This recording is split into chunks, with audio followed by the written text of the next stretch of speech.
Selamat datang di presentasi grup 3. Next. Kami akan berbicara tentang apa itu arsitektur menurut kami, apa itu arsitektur yang baik, serta menjelaskan tentang estetika, budaya, dan kemanusiaan dalam arsitektur. Selain itu, kami akan menunjukkan beberapa contoh.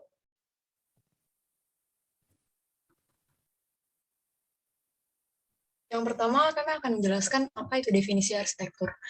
Salah satu buku mengatakan ada 121 definition of arsitektur. Itu tuh bukan berarti definisi arsitektur itu hanya 121 saja. Namun itu hanya dari 121 orang yang mencatat buku tersebut. Namun, apakah definisi arsitektur yang secara menyeluruh? Next.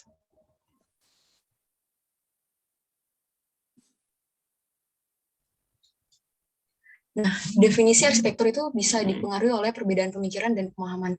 Bagaimana kita berpikir dan budaya kita dari awal kita mengenal arsitektur itu akan mempengaruhi pengertian kita mengenai arsitektur. Namun fungsi dan estetika itu akan mempengaruhi bahkan menyatukan daripada pemikiran-pemikiran yang berbeda-beda dari seluruh arsitektur.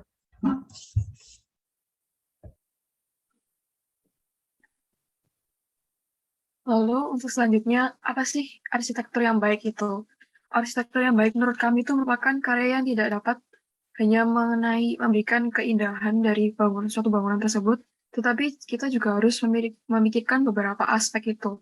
Contoh beberapa aspek itu ada mulai dari konteks budaya. Kita harus melihat budaya apa saja yang ada di lingkungan tersebut.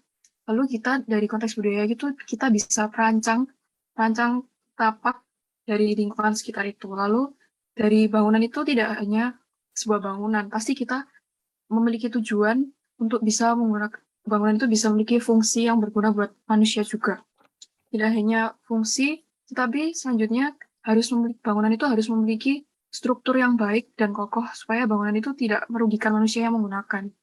Lalu karena arsitektur digunakan untuk merancang bangunan, pasti arsitektur diajarkan untuk harus memikirkan estetika dari bangunan tersebut. Oleh karena itu, kita itu yang kita pelajarin waktu pengantar arsitektur itu kita tidak hanya memikirkan tentang asal membuat, tapi juga harus memikirkan berbagai aspek itu juga. Dan juga kita harus bisa lebih bertanggung jawab sama desain kita, karena desain itu juga digunakan oleh manusia kan. Jadi kita harus bisa lebih kritis dalam melakukan perancangan dan mendesain dalam arsitektur ini.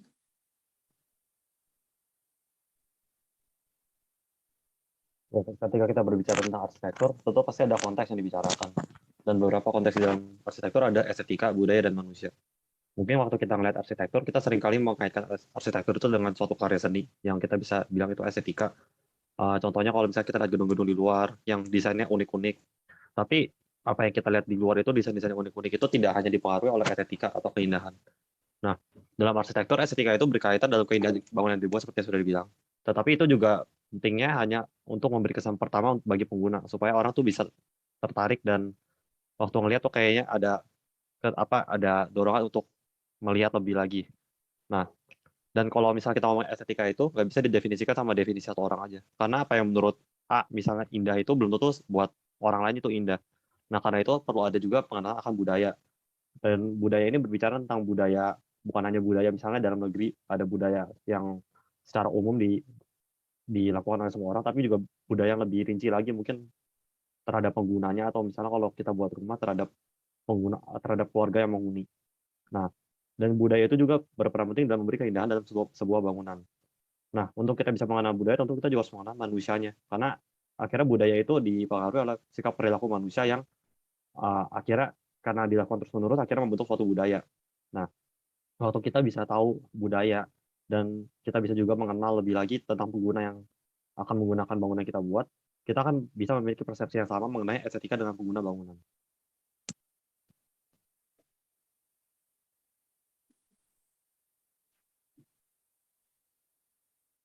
Satu contoh arsitektur yang baik, yang menunjukkan budaya, mengikuti fungsi, memiliki struktur yang dirancang dengan baik, dan memiliki estetika yang unik adalah Aula Sinfonia Jakarta. Fungsi utamanya adalah untuk mengadakan konser Glenn Classic dengan ensemble. Ini berisi banyak koleksi seni, alat musik, dan patung-patung yang benar-benar menonjolkan nuansa klasik barat. Memiliki nuansa estetika proporsional di lantai dasar karena menyambut penonton dengan tangga di kiri dan kanan yang melengkung keluar dan ke belakang mengarah ke lantai 2. Di lantai 2, ruangnya cukup luas untuk pertemuan minimal 50 orang sekaligus, dan tembok di sekitarnya ditutupi dengan lukisan-lukisan klasik. Dan 4 pintu masuk yang mengarah ke kursi gedung konser. Di jalur ini, langit-langitnya tinggi, tangganya cukup lebar untuk dilalui 3 orang berdampingan dan panjangnya kira-kira 30 hingga 50 cm.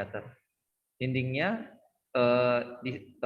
di sekitarnya polos tetapi memiliki semacam mekanisme peredam suara yang mengurangi gema mereka yang berjalan masuk jalur-jalur ini. Akhirnya datanglah aula konsernya. Besar yang langit-langitnya menggantung jauh di atas penonton, dinding melengkung ke arah panggung dari belakang, dan dinding memiliki apa yang tampak seperti pilar emas yang berdiri berdampingan dengan gambar kepala komposer terkenal dan musisi sepanjang sejarah. Semua pengalaman ini dengan semua fitur struktur dan berkelas gaya seni barat memberikan pengalaman yang luar biasa.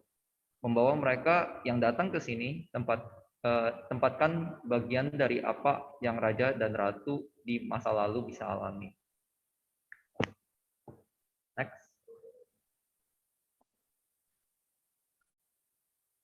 Oke, itu saja untuk presentasi kami. Terima kasih telah mendengarkan.